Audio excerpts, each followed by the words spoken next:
Hey everybody, welcome to another episode of The Unbelievers. I'm Cams the Unbeliever, joined as always by... Barge, the Unbeliever 2. Here we go. How are you today, Barge? I'm good, kind of fresh. We're doing a morning podcast as opposed to an evening podcast. So yeah, we've got the morning energy.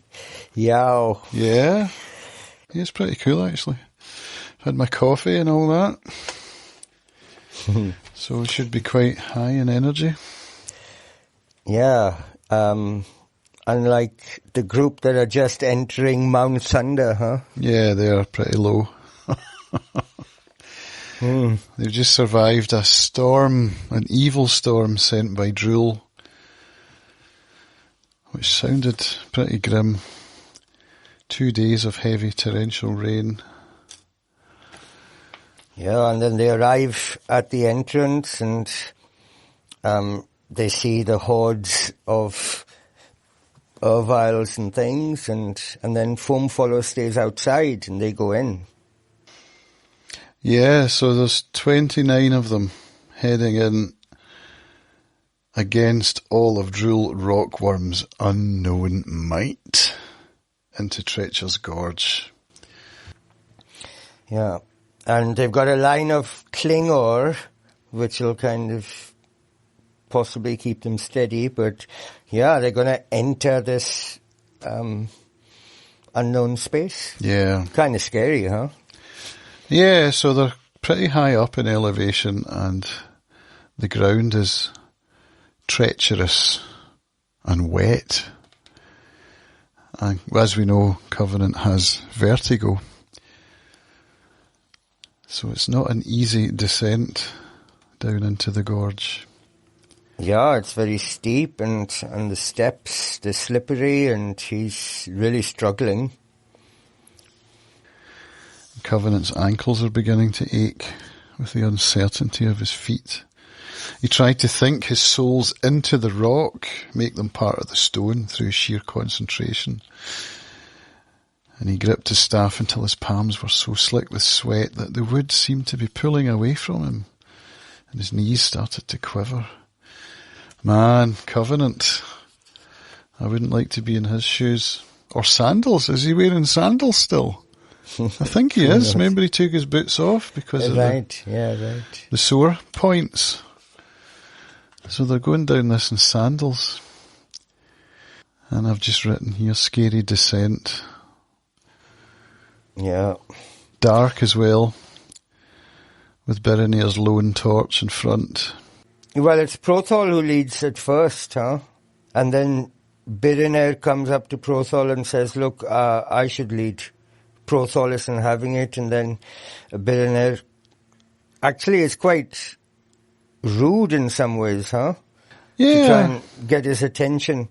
But he wins through because he says that, look, your torch is too bright, mine is not so bright. And then Prothol agrees.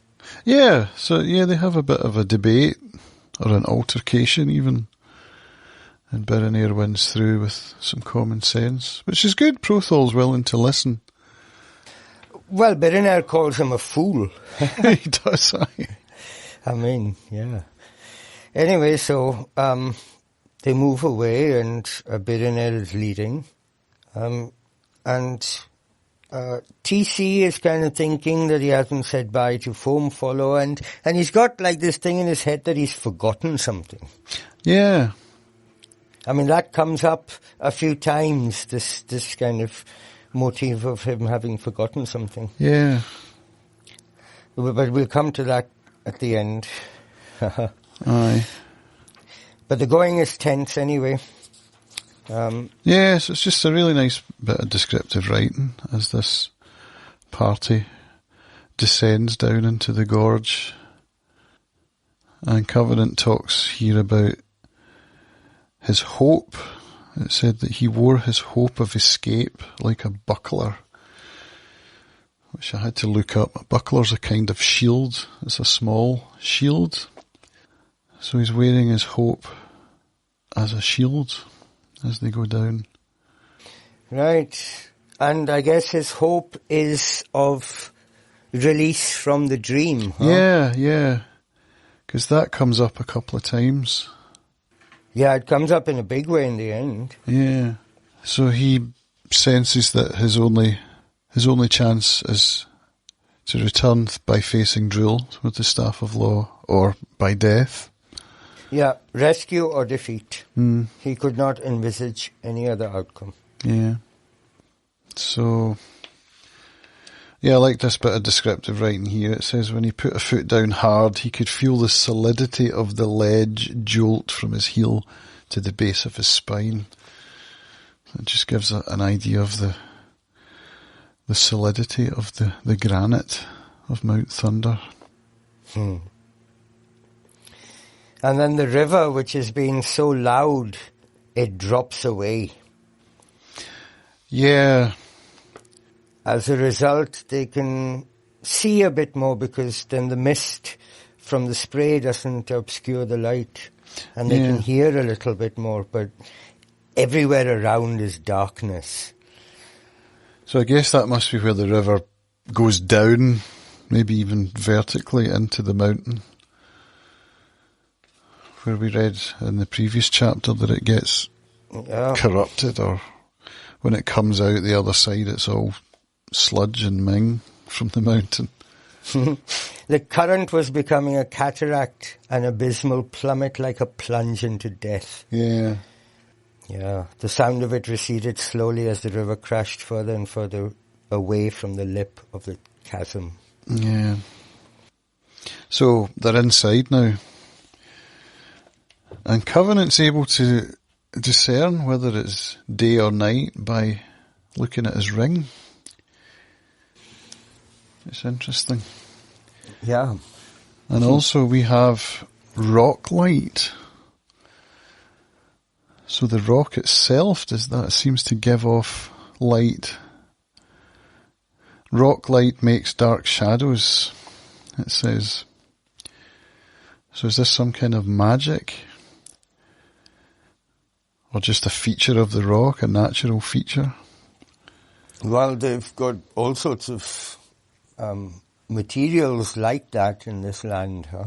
So yeah, well, the gravelers use rock for light, don't they? What's the substance that they use in Stone Down? I think it's called gravelingas. Yeah, right, okay. And that's also some kind of stone substance that gives off light, huh? They use that for light and for heat as well. In the same way that the lilianril is used for light. In this case here, it's a lilianril staff that Covenant's carrying. So they see the bridge, the Warren Bridge. And there are sentries posted. Only 2, though. Only 2, yeah. Which seems a bit odd. And then we see that they are they cave whites? No, they are Urviles. And they query that, don't they? They say, why would they use Urviles? Because Urviles are like higher up in Drool's army. Why does Drool waste Urviles on such duty? Yeah. The High Lord muttered. Yeah. Yeah, why indeed. And Prothal's got a feeling that there's some strange danger up ahead, but he can't put his finger on what it might be. So he says, have a care, take no risk without my order. My heart tells me there is peril here. Some strange danger which Kevin's lower names, but now I cannot recall it. Ah, memory. So, just like Covenant feels like he's forgotten something, so has Prothal. Yeah. But they decide to have a go at taking the sentries out. Yeah, this is quite a neat scene, isn't it? So they send up the 2 Woodhilvenin with their bows and position them so that they're able to fire at the Urviles. Well, the chasm was at least 50 feet wide. That's quite a long shot with a bow. In the darkness, In the darkness, yeah. And it does say they're difficult to discern. Covenant had trouble actually picking them out. exactly. But they do it. Yeah, moment of tension, then they get the order to shoot, and the sentries disappear off the edge. Dropping like black pebbles into the chasm. Yeah. So now that they've successfully got rid of the sentries, Prothol hisses at them, "Do not lower your guard. The danger is not past. I feel it." Right, and then the ring draws attention with its blood-red glow. Yeah, and there's a strange phenomenon where Covenant sees some of the characters are becoming more transparent, whereas the Bloodguard seem to be becoming more solid. So Covenant's wandering forward as if in a trance. So he seems to have some kind of magic cast on him, some spell. Right, because his ring begins to feel hot, and then Covenant felt the spell mastering him. So that must be spell coming from the ring, because, I mean... Oh, hang on, the spell of the rock light grew on him. Yeah. His ring began to feel hot. And this is where it seems that he's seeing life force in the characters, because it says Prothol and Moram appeared solider, but Prothol flickered where Moram was steady. So we know that Prothol is quite elderly compared to Moram. And it says only the Bloodguard showed no sign of dissipating, of losing their essence in the mist. The Bloodguard and the ring. And Covenant's own flesh now looked so vague that he feared his ring would fall through it into the stone. Huh. So yeah, it seems to be discerning the life force somehow. And then in the next scene, that comes to the fore even more, when he sees this shimmering light of energy and he calls out to stop. Yeah, and he's the only one, isn't he? Yeah, the only one. So either the Lords haven't got the lore required, or it's Covenant's ring. It must be Covenant's ring, because he doesn't have the lore. It can only be the ring that's given him this vision that the others can't see. Yeah, and maybe the ring in conjunction with the rock light, because, I mean... There's nothing to say that the rock light is drool-esque or foul-esque. I mean, no. If it's Mount Thunder, then it's of the land, huh? Or it could be this loop of shimmering air, which is clearly some kind of magic that's reacting with the ring. Well, the shimmering light, they conclude, is the word of warning. Yeah. And they are very confused about who put it there. Well, they query whether Drool has entirely mastered the staff. But then they conclude that this must be Lord Fowl. Yeah, so, I mean, in the first instance, they suggest, they think that Drool must be wielding great power to have done this. And then they conclude that no, actually, it can't be. It must be Fowl. Yeah. But then they come to a different conclusion at the end about the word of warning, don't they? Don't think so. No, did I misread that? That it was actually put in there as a safety mechanism by Kevin. No, I think that was the shield when Berenier runs off later on. I see. Down a corridor. Okay. I was getting confused. So this is a shimmering light that's right in the middle of the Warren Bridge, which crosses the chasm, and there's no other way for the party to get over, so they have to somehow get around or defeat or whatever, put this shimmering light out. So they think that it's a word of warning set here by the power of the Staff of Law to inform Drool if his defences were breached. Yeah. But then maybe if Drool did use the staff to do it, he was given instruction by Lord Fowl on how to do it. But yeah, so it's a warning mechanism, and it's called a word of warning, so that sounds fair. So then they decide somehow to engage the word of warning in the hope of bending it so that it won't go off. Yeah. And Prothol kind of starts off by singing to it. That's right, yeah. In a language that's guttural and... I didn't underline these words, but it stood out to me at the time. Grizzled and hoary. What does grizzled and hoary language sound like? I wondered to myself. Yeah, Prothol sings and Moram joins him, and they use their staffs to lift the word from the floor and create a gap that's just big enough for the party to go through. Yeah. And they succeed. They successfully bend the word and the people are able to pass through. But Thomas Covenant kind of has a little moment because he's told, look, you have to come in last because of the ring and you don't know what's going to happen. And he's kind of a bit freaked out because he feels he might be left behind, and he says he thinks of going first maybe, but then he accepts that he's going to go last. Yeah, well, they're worried. I think Prothol's concerned that the ring might trigger something. Yeah. He makes his attempt, and there's some reaction with the ring. He heard an instant high keening like a whine of resistance. For that instant, a cold red flame burst from his ring. But he gets through. Yeah, cold red flame. Interesting. Yeah, we come across a blue flame later on. Yeah, we do. But the white gold should have white flame, so does that mean that the ring has been corrupted?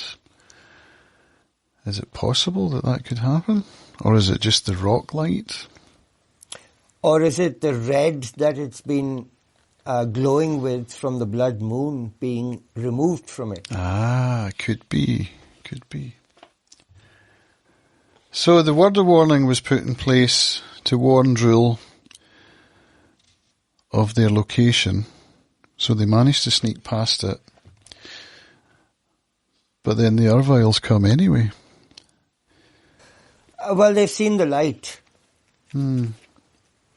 But they also then conclude that the word of warning revealed that Lord Fowl was expecting them, knew they would not fall victim to Drool's army. So TC thinks that Fowl and not Drool had set up the word of warning. And, I mean, TC thinks it's all Fowl's doing. Yeah, which should be a fair assessment, I think.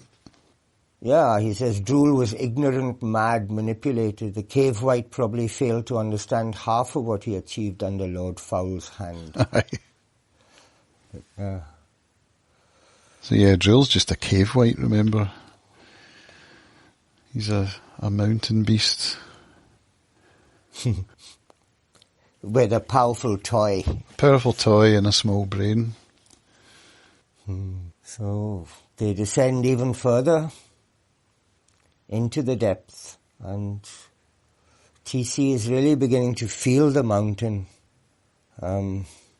Yeah, when he gets through the word of warning, he goes off on his own, and Banner follows him, and he's like, "Why don't you leave me alone?"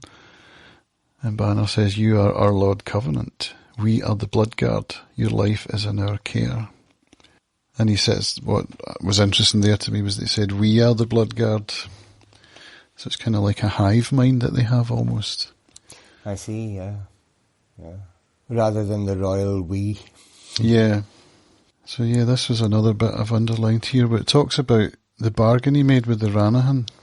So this is Covenant going through a kind of inner monologue, and analysing the fear. He said he perceived the danger clearly because he was too numb to hide from it.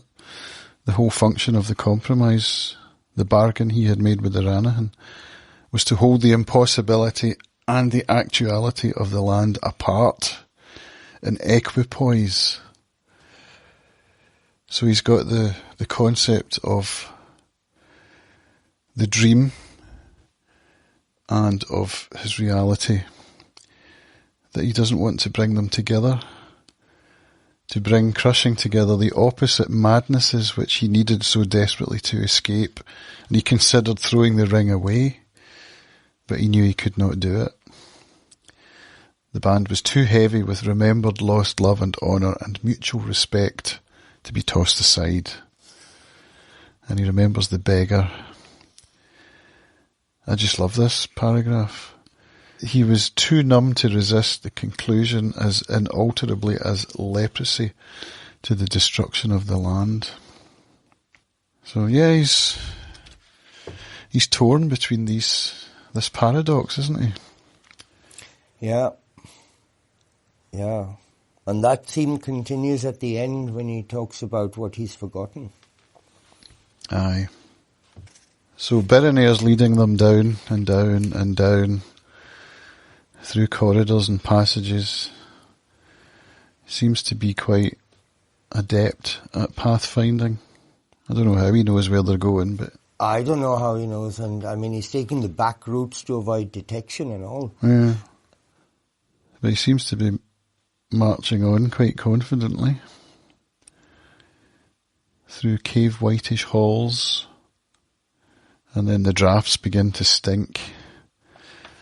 So they get a scent of filth, vast hordes of unencrypted dead, long abandoned laboratories where Banes were made. So that stood out to me because I was under the impression that the Banes had come from the Creator or from Lord Fowl before the creation of the Ark of Time. But Banes, it seems, can be manufactured in these laboratories. Well, maybe once the initial corruption was in, the power of it increased enough to be able to start self-replicating in some way, I guess. Yeah. Through Banes. I think the ingredients were there. It makes me think of the Oppenheimer, creating the biggest Bane that we've ever really had in our world. Well. Yeah. So anyway, then word comes that 50 Urviles have seen the light and are approaching. Yeah, so is this band of Urviles just, I don't know, are they wandering about as a protective force? Or were they sent because Drool knew where they were? Well, maybe it was, if you see a light and it looks suspicious, you dispatch a small, group to check it out, no? And 50 is a small group, innit, compared to what we saw coming out under the drum beat. So it's time for a battle. Yeah, so Billionaire kind of shouts, "Follow me," and sets off. And then the battle starts. So did Billionaire sense something, or was he just running for cover?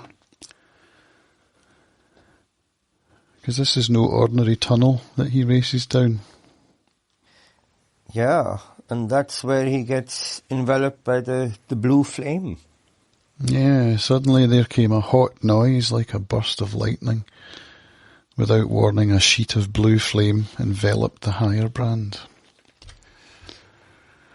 So he's caught in it's like some kind of shield, like a force field. Yeah. It says trapped in a web of blue fire. So it's something like that. Prothol comes along, all upset because he said, "I should have led," and he chucks his staff in to try and save Billionaire, but the staff gets captured as well. Yeah. And the Bloodguard can't set him free. They get knocked back like blank stone. They had no effect. So, yeah. And then Covenant comes along. Has a look. As he sticks his left hand into the fire, and he gets flung back. But the blue sheet collapses, huh? Yeah. So the ring, so it reacts with the ring in some way, or the ring overpowers it or something. And then the lore master from the Erviles is seen going for what they think is Prothol, but it's not Prothol. It's actually going for Thomas Covenant himself. Mm. And Quan takes him down just in time. An arrow in the back. And then Thomas Covenant again remembers that he's forgotten something. Yeah. Moram wonders how such power was placed here. It's not Drule's doing. Mm-hmm. And then Thomas Covenant is just on his own kind of trip. And he talks about having forgotten his clothes, having left them behind. Yeah. As soon as he said that, I twigged what he was on about. Right. No, I'd wondered to read his explanation. Yeah. But it's covered later on, the next page. His "Don't you see, when I wake up and find myself dressed in my old clothes, not this moss-stained robe at all, why that will prove that I really have been dreaming." So how can he get back to his own world now? Because he doesn't have his clothes. Yeah, and then Moram says you have mastered a great power, possibly meaning that you've used the ring to defeat the white flame, the blue flame, right? Yeah. But then Thomas Covenant kind of confesses almost that he was actually trying to escape. Yeah. Self-immolation. Or was that the trigger? Or did he think he could trigger his return back home? Something like that. And then, having said that, he just falls asleep. Yeah, so I was trying to escape, burn myself. So it's not clear what his intention was. Was it to kill himself, or was it to be transported home? Or just to see, let this be, whatever it is, I'm just going for it. Yeah. I mean, he's been under a lot of pressure and strain and stuff, so, yeah. But anyway, it impressed Moram. Yeah. And then Prothol heals one of the wounded. One of the party had their hand seared off. Yeah. Or cut off. And then we get a big reveal right in the last paragraph. Very dramatic and just a few lines. Huh? Yeah, yes. The blue flame, it turns out, was not left by Drule or by Lord Fowl. It was left as a protection by Lord Kevin. To protect Barge. The second word of Kevin's lore. Exactly. The second of the 7. Yes. Which Quan, Corrick and 2 other Bloodguard returned. I think, were they carrying a small iron chest? Small iron chest, yeah. And what's in it? A clue to find the third? Well, but I mean, wow, so in all that time, they've recovered just the first lore. And here they kind of doubled up in, okay, it was a quest to get there, but they've doubled up. Yeah. High Lord Prothol's face lit up with hope. Dun dun dun. Hope again, huh? Yeah, hope comes up over and over. Yeah, as a chapter heading, as a shield, as a light on an old man's face. Mm-hmm. But yeah, without hope, then the quest is doomed, isn't it? Right. Yeah. Although it seems that when Covenant stuck his ring into the blue flame, that was a moment of hopelessness. Yeah, but then maybe there was hope of escape too. Ah, yeah. Yeah, because there was. I mean, so the paradox, the two forces just pushing him in, whatever, like, I don't care anymore, just boom. Yeah. So we've got the unpredictability of the ring, and, I mean, I guess Borum and Prothol must be kind of thinking, well, you know, we've got this kind of, I don't know, weapon that could be anything. Yeah, and any time that it's been triggered, it's not through Covenant's agency. It's just happened. But, yeah, but he's done something, though. In this case, he did something. Well, in this case... Reaching into the blue flame. So that was his own agency that led him to do that. But he had no idea what the effect was going to be. Yeah, so. Exactly. And the same when he called the Ranahan. You know, that was a moment of decisiveness on his part, but he had no idea what it was going to lead to. Yeah, he only knew what he was going to do in the moment, which is call them, and then what? I don't even know if he knew what he was going to say. No, I don't think so. So he's got that kind of, yeah, I'll go with it and figure it out as it happens. I mean, that's quite a brave, courageous approach. Aye. So we're getting very close to the end, Barge. 2 more normal-sized chapters and then one tiny little small one at the end. And for those who are reading and haven't read the chapter headings, I would advise you not to do that. Because we did that, didn't we, last week at the end of our call? And it's a bit of a spoiler, so... Right. So, yeah. Yeah, so... I'll just forget that I read it. So we're heading into Kirill Threndor in our next episode, The Heart of Thunder, which was the starting point for Covenant. So does that mean it's his point of exit as well? We shall see. We shall see. I mean, at least he should be able to get some answers. Yeah. You would think. Anyway. Okay then. All right, folks. Thanks for listening. See you in the next one. Bye for now. Bye.